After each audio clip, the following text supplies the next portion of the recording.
நண்பர்களே வணக்கம். கைவினைஞர் முன்னேற்ற கட்சியின் சார்பில் பாஜகவை நாம் ஏன் ஆதரிக்க கூடாது என்று நண்பர்கள் கேட்கிறார்கள். பாஜகவுக்கும் நமக்கும் தனிப்பட்ட முறையில் அதன் தலைவர்களுக்கும் நமக்கும் எந்த விருப்பு வெறுப்பும் இல்லை. நாம் ஆதரிப்பது அல்லது எதிர்ப்பது என்பது கம்மாளர்களின் நலன்களில் இருந்துதானே தவிர நம்முடைய விருப்பு வெறுப்பில் இருந்து அல்ல என்பதை தயவு செய்து நீங்கள் புரிந்து கொள்ள வேண்டும்.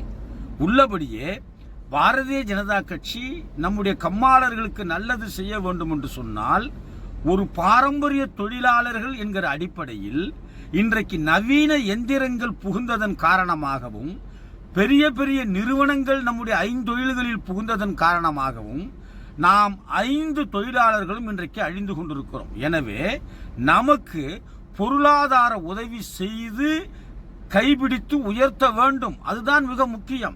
கர்நாடகா மாநிலத்தில் விஸ்வகர்மா டெவலப்மெண்ட் கார்ப்பரேஷன் என்று ஒரு அமைப்பை வைத்து தமிழ்நாட்டில் எப்படி தாட்கோ ஆதிதிராவிட மக்கள் தொழில் ரீதியாக முன்னேறுவதற்கு கடன்களை வழங்குகிறார்களோ அதைப்போல் கர்நாடகத்தில் விஸ்வகர்மா கம்மாளர்களுக்கு டெவலப்மெண்ட் கார்ப்பரேஷன் வைத்து உதவுகிறார்கள்.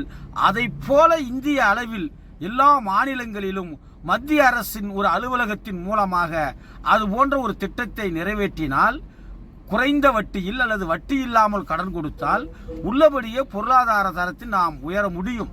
அப்படியெல்லாம் மத்திய அரசு சிந்திப்பதற்கு பாஜக அரசு தயாராக இல்லை. மாறாக விஸ்வகர்மா யோஜனா என்று அந்த விஸ்வகர்மா பெயரை பயன்படுத்தி இருக்கிறதே தவிர அந்த திட்டம் விஸ்வகர்மாக்களுக்கு மட்டும் இல்லை. அதிலே வேறு வேறு தொழிலை செய்யக்கூடிய பல்வேறு தொழிலாளர்களை இணைத்து அவர்களுக்கு பயிற்சி கொடுத்து கருவிகள் கொடுத்து அதற்கு பிறகு பணம் கொடுப்பதாக சொல்லி இருக்கிறார்கள். எனவே அது நமக்கான திட்டம் அல்ல, நமக்கானது மட்டுமான திட்டமும் அல்ல.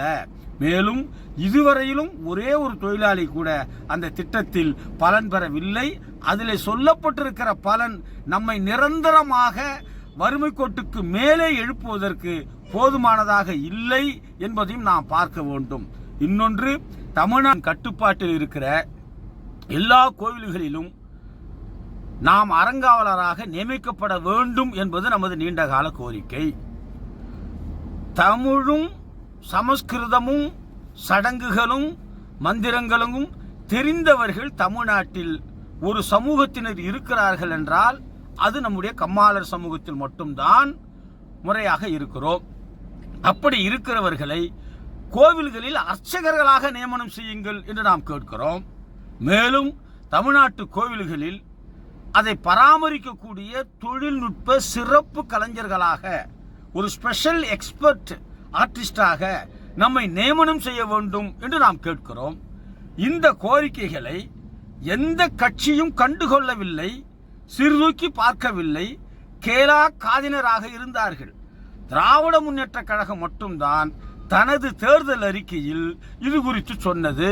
குறிப்பாக பிசியில் ஒரு உள்ஒதுக்கீடு தாருங்கள் அல்லது எம்பிசியில் நம்மை சேர்த்து விடுங்கள் என்ற கோரிக்கையையும் எந்த கட்சியும் கண்டுகொள்ளவில்லை. ஆனால் திராவிட முன்னேற்ற கழகம் அது குறித்து ஒரு குழு அமைத்து ஆய்வு செய்வதாக சொல்லி இருக்கிறது. அவர்கள் சொன்னதை இன்று வரையிலும் செய்யவில்லை. எனவே நாம் அவர்களை சந்தித்து அழுத்தம் கொடுத்திருக்கிறோம். அவர்கள் மீண்டும் செய்வதற்கான வாய்ப்புகள் இருக்கிறது. ஏனென்றால் தமிழ்நாட்டிலே அவர்கள்தான் ஆளுங்கட்சி, அவர்கள்தான் தேர்தல் அறிக்கையிலே சொல்லி இருக்கிறார்கள். வேறு எந்த கட்சியும் அது குறித்து சொல்லவில்லை. எனவே சொன்னவர்களை செய்ய வைக்க வேண்டும் என்பதற்காகவும் மற்றவர்கள் சொல்லவில்லை என்பதற்காகவும் நாம் திராவிட முன்னேற்ற கழக வேட்பாளர்களை, இந்தியா கூட்டணி வேட்பாளர்களை நாம் ஆதரிக்கிறோம். இப்படி ஆதரிப்பதன் மூலமாக நீங்கள் சொன்னதை செய்யுங்கள் என்று தேர்தலுக்கு பிறகு அழுத்தம் கொடுப்பதற்கு நமக்கு நிறைய வாய்ப்பும் நெருக்கமும் ஏற்படும். மீதி கட்சிகளிடத்தில் இதை சொல்லி இப்பொழுதைக்கு பயனில்லை என்பதனால் கம்மாளர்களின் நலன்களில் இருந்து நாம் திமுக கூட்டணியை ஆதரிக்கிறோம். பிஜேபி என்பது ஒரு தனிப்பட்ட கட்சி அல்ல, அது நாக்பூரில் இருக்கிற RSS ஆல் இயக்கப்படுகிற ஒரு கட்சி. எனவே அந்த கட்சி விரும்பினால் கூட விஸ்வகர்மாக்களை அர்ச்சகர் ஆக்குங்கள் என்ற கோரிக்கையை ஒருபோதும் அது வைக்க முடியாது. கோவிலுக்குள் நம்மை அனுமதிக்கவே மாட்டார்கள்.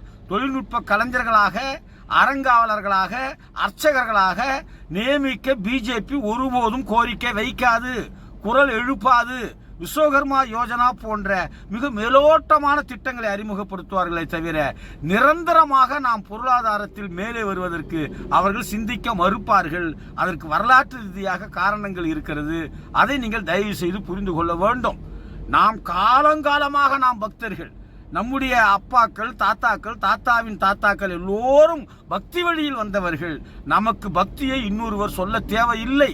நம்முடைய ஆன்மீகமும் நம்முடைய பக்தியும் நம்முடைய சடங்குகளும் நம்முடைய தொழிலோடு பிணைந்தது என்பது எல்லோருக்கும் தெரியும்.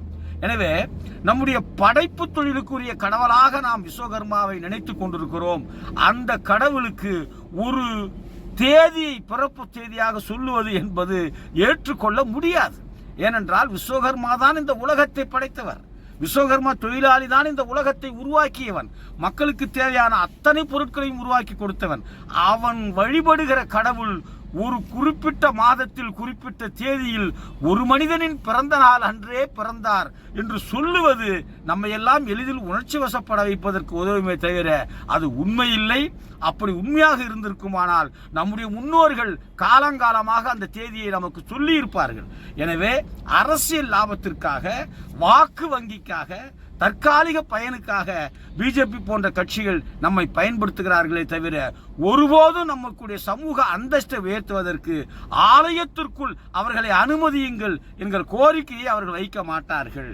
ஆனால் திமுக அனைத்து ஜாதியினரையும் அர்ச்சகராக்குவதற்கு சட்டம் போட்டிருக்கிறது, பயிற்சி கொடுத்திருக்கிறது, கொஞ்சம் பேரை அனைத்து ஜாதியினரையும் அர்ச்சகர் ஆக்கியிருக்கிறது என்கிற வகையில நமக்கு ஒரு வாய்ப்பு உண்டு என்பதனால் நாம் அந்த கூட்டணியை ஆதரித்துக் கொண்டிருக்கிறோம் என்பதை நாம் மறந்துவிடக் கூடாது.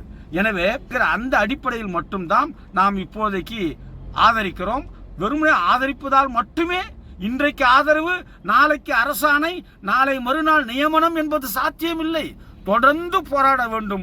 அந்த போராட்டத்திற்கு ஒரு அடித்தளமாக நமக்கு அரசியல் உறவும் அரசியல் நெருக்கமும் வர வேண்டும் என்பதற்காக நாம் இன்றைக்கு தமிழ்நாட்டில் இந்தியா கூட்டணியை ஆதரித்துக் கொண்டிருக்கிறோம் என்பதை நீங்கள் தயவு செய்து புரிந்து கொள்ள வேண்டும். வேறு விருப்பு வெறுப்புகளுக்கு இடமில்லை. நமக்குள் கருத்து வேறுபாடு அரசியல் தளத்தில் இருந்தாலும் கொச்சையாக பேசுவது, இழிவாக பேசுவது, பெட்டி வாங்கிவிட்டான் என்று சொல்லுவது, இவற்றை எல்லோரும் தயவு செய்து நிறுத்த வேண்டும்.